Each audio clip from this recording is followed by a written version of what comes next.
नमः श्रीवर्धमानाय निर्धूतकलिलात्मने शालोकानां तिलोकानां यद्विद्यादर्पणायते यद्विद्यादर्पणायते।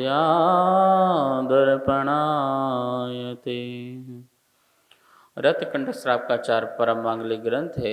आचार्य समंतभट्ट स्वामी द्वारा यह दूसरी तीसरी शताब्दी में लिखा गया है। इसमें 150 जो हैं श्लोक हैं और हम सभी लोग जो हैं बिल्कुल अंतिम पड़ाव में पहुंच रहे हैं। हमने देखा था श्रेष्ठ ज्ञाता कौन है।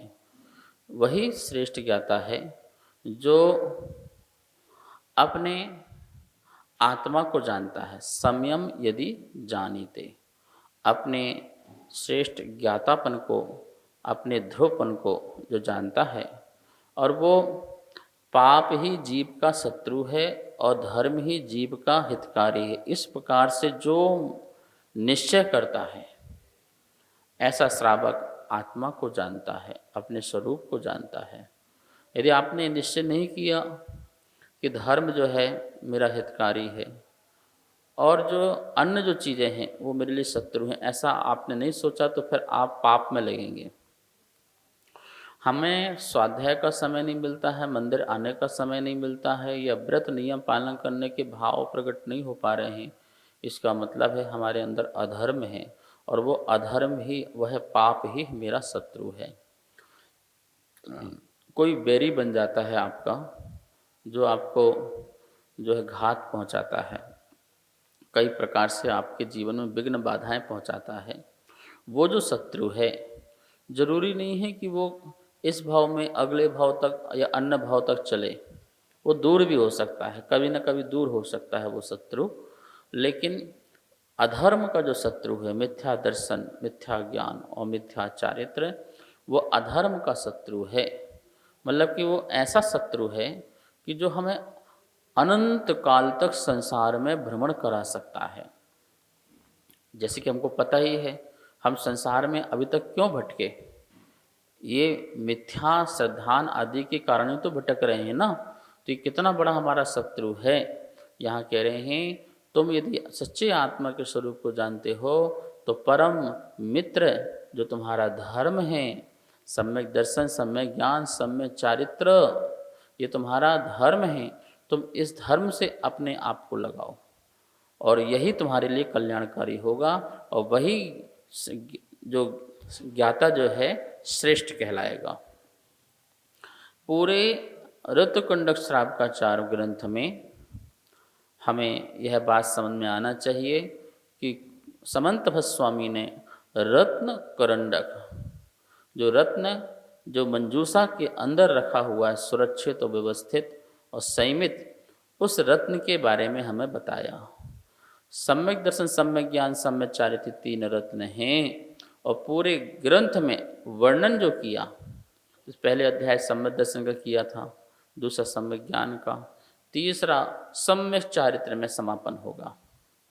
क्योंकि सारे श्रावक के जो अणुव्रत हैं वो सम्यक चारित्र, और कौन सा सम्यक चारित्र?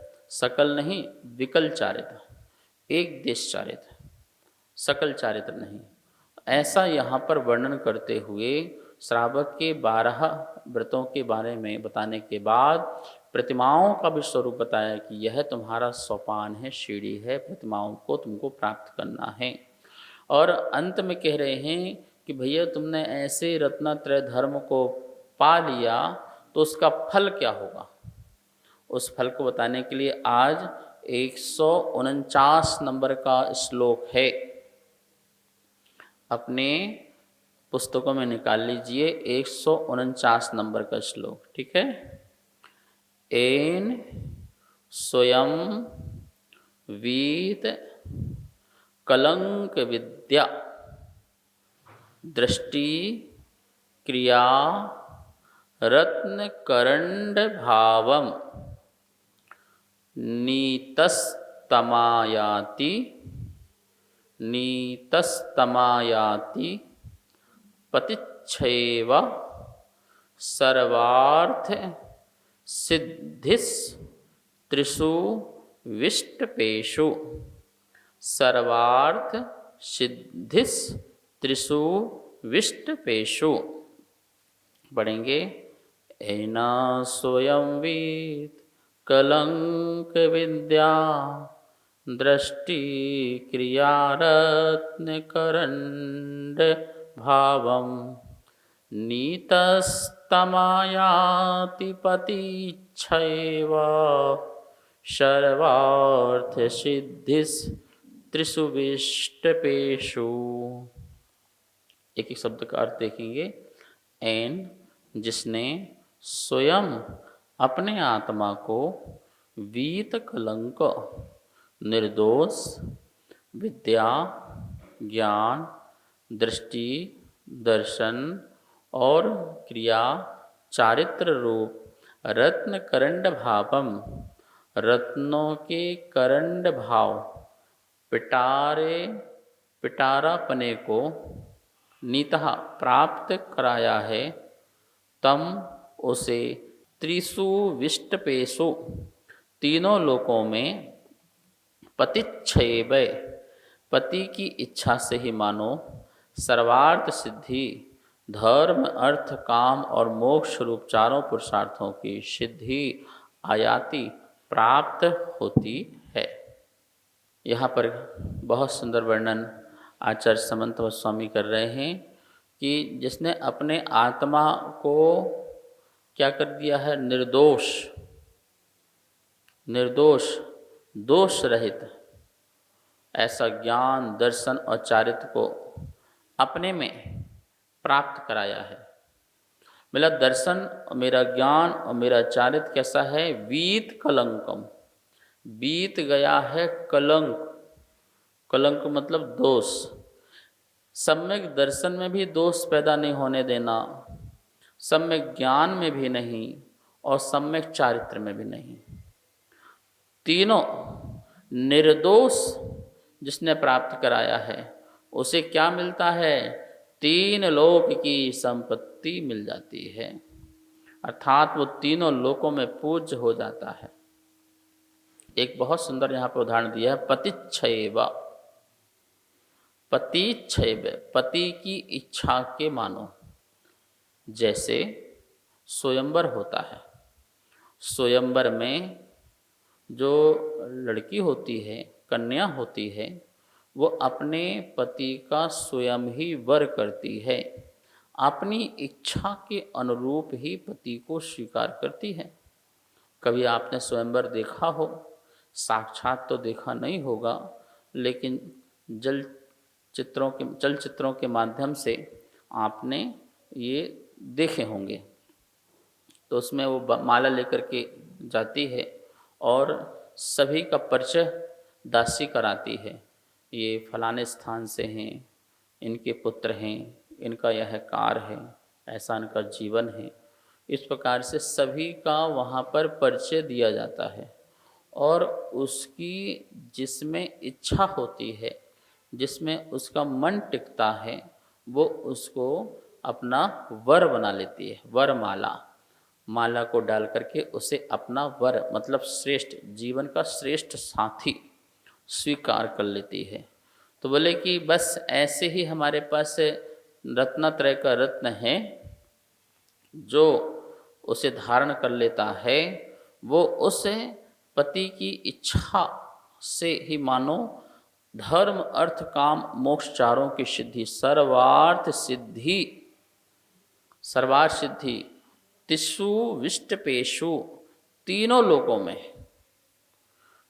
लोकों में वह सर्वार्थ सिद्धि, सर्व अर्थ की सिद्धि।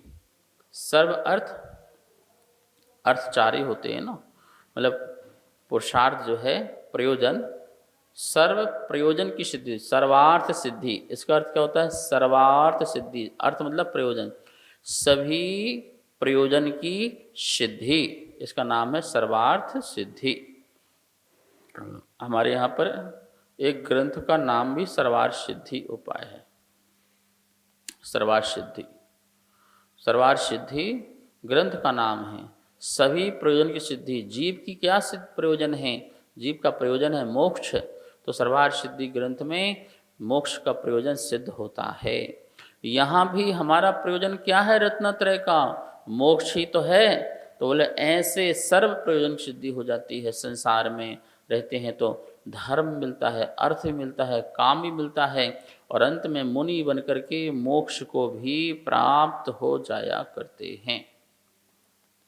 तो रत्नत्रय को हम कामधेनु कहें, रत्नत्रय को हम चिंतामणि कहें, रत्नत्रय को हम पारस मणि कहें, हम रत्नत्रय को कल्पतरु कहें, सब कुछ समाविष्ट हो जाता है इस रत्नत्रय में। जैसे ये कल्पतरु चिंतन करने से ही हमें वस्तु दे देता है, पारस मणि जिसके स्पर्श करने से ही स्वर्ण जो लोहा है वो स्वर्ण बन जाता है, चिंतामणि जिसके सामने जो चिंतन करो वो हमें प्राप्त हो जाता है। लेकिन रत्नत्रय तो ऐसा है कि हमें किसी प्रकार की चिंता ही नहीं करना है, सोचना ही नहीं है, विचारना ही नहीं है। उस रत्नत्रय का फल का प्रभाव ऐसा है, संसार के उत्कृष्ट से उत्कृष्ट जो कुछ भी सुख हैं, संसार के सुख कौन से होते हैं? इंद्रिय जन सुख होते हैं। तो इंद्रियों में सोच लीजिए जो सर्वश्रेष्ठ सुख हो, वो सारे के सारे सर्वश्रेष्ठ सुख जो हैं जीव को प्राप्त होते हैं। जैसे अर्थ है धन, धन का सुख, चक्रवर्ती बन जाओ ना, धन का सुख। उससे भी बड़े बड़े देव बन जाओ, महान वैभव रिद्धि संपन्नता से बन जाओ, उसका सुख। काम का सुख, आपकी रानियां बहुत हो जाएं, देव बन गए तो असंख्यात देवियां हो जाएं। ये सारे सुख जो हैं संसार के इंद्रिय संबंधी, स्पर्शन, रसना, घ्राण, चक्षु, श्रोत, यद्यपि रत्नात्रय के धारियों के मन में सुख की कल्पना नहीं है, सुख की भावना नहीं है, सुख की इच्छा नहीं है, और ना ही होना चाहिए। ये रत्नात्रय में रह करके सुख की इच्छा की तो नियम दुर्गति होगी। लेकिन रत्नात्रय का पालन करने से, रत्नात्रय को अपने में प्राप्त करने नियम से कह रहे हैं सर्व अर्थ सिद्धि, सभी प्रयोजन की सिद्धि होती ही होती है, नियम से होती है। इसलिए हमें पुरुषार्थ करना चाहिए रत्नात्रय को। यहाँ पर जो उदाहरण के माध्यम से समंत भट्ट स्वामी ने समझाया है वो गजब का उदाहरण है कि अपनी इच्छा से जो मिलता है ना पत्नी कन्या को वर, ऐसी हमें भी अपनी इच्छा से समस्त सुख की प्राप्ति होगी, मोक्ष सुख की प्राप्ति होगी। निराकुलता ही सबसे बड़ा सुख है। आकुलता का जो सुख है वो क्षणभंगुर है, आकुलता देने वाला है, और निराकुलता का जो सुख है वो शाश्वत सुख है। वो हमें आनंद देगा, हमें प्रसन्न करेगा, हमारी आत्मा में आकुलता का अभाव करेगा। मोक्ष सुख, मोक्ष का जो सुख होता है वो मोह के क्षय होने पर होता है। समस्त इच्छाएं शांत हो जाती हैं तो सुख मिलता है। देखो जितनी भी आप इच्छा करोगे तो उस इच्छा में आकुलता होगी ना, क्योंकि जो इच्छा की वही पूरा मिलेगा, उतना ही मिलेगा, ऐसा तो नहीं होता ना। पर इच्छा से पूर्ति होती है, लेकिन परमानेंट पूर्ति नहीं होती है, क्षणभंगुर की पूर्ति होती है। भूख लगी, भोजन खाया, ठीक पूर्ति हो गई, लेकिन वो भोजन की जो खाने की भूख जो है वो तो समाप्त नहीं होगी ना, वो फिर पैदा हो जाएगी। वो एक के बाद एक के बाद एक के बाद अनंत इच्छाएं जो हैं प्रकट होती रहेंगी, उनमें शांति नहीं हो सकती है। अग्नि के समान जो है इच्छाएं हैं। जैसे अग्नि में कितना भी ईंधन डालते रहो, कितनी भी लकड़ियां डालते रहो, कितने कोयले डालते रहो, वो जलता रहेगा। जितना डालते जाओगे उतना जलते जाएगा, अग्नि में भस्म होते जाएगा। तो अग्नियां ईंधन से कहाँ तृप्त होती हैं? सागर नदियों से कहाँ तृप्त होता है? शमशान मुर्दों से कहाँ तृप्त होता है? वो तो जितने जलाते जाओ, जितनी नदियाँ आनी हैं सागर में आती जाएं, जितने ईंधन आना है वो जलाते जाएं, ये सब चलता रहेगा। बोले ऐसे ही हमारे मन में उत्पन्न होने वाली विषयों की जो इच्छाएं हैं वो अनंत हैं और अनंत ही बनी रहेंगी।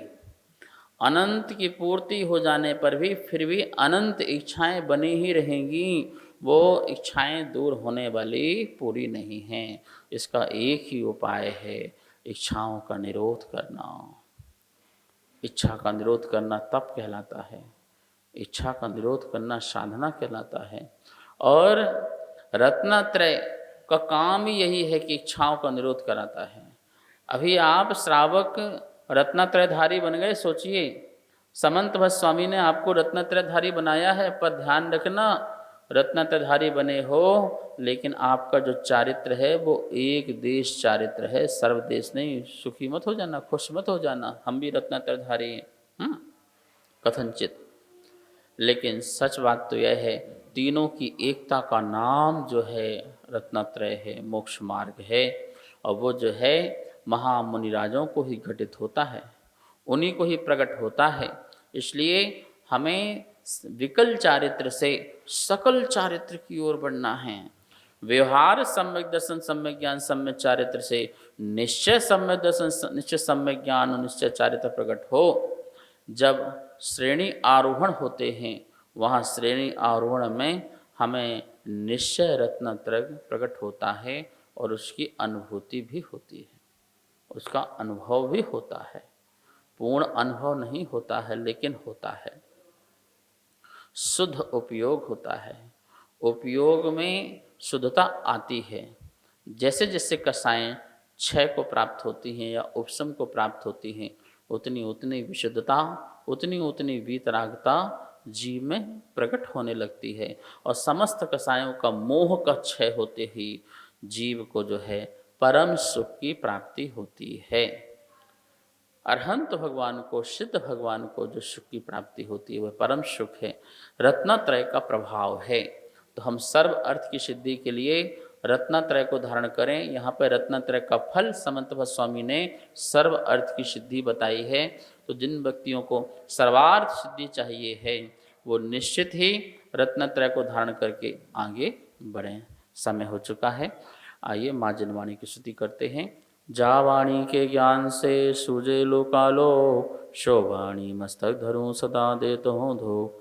हे जनवाणी भारती तो हे जपो दिन दिन, जो तेरी शरणा धरे सो पावे सुख चैन। सबको बहुत बहुत मंगल आशीर्वाद। कार्यक्रम पाठशाला के पुण्यार्जक थे श्री दिगंबर जैन मंदिर, लोधी कॉलोनी, दिल्ली।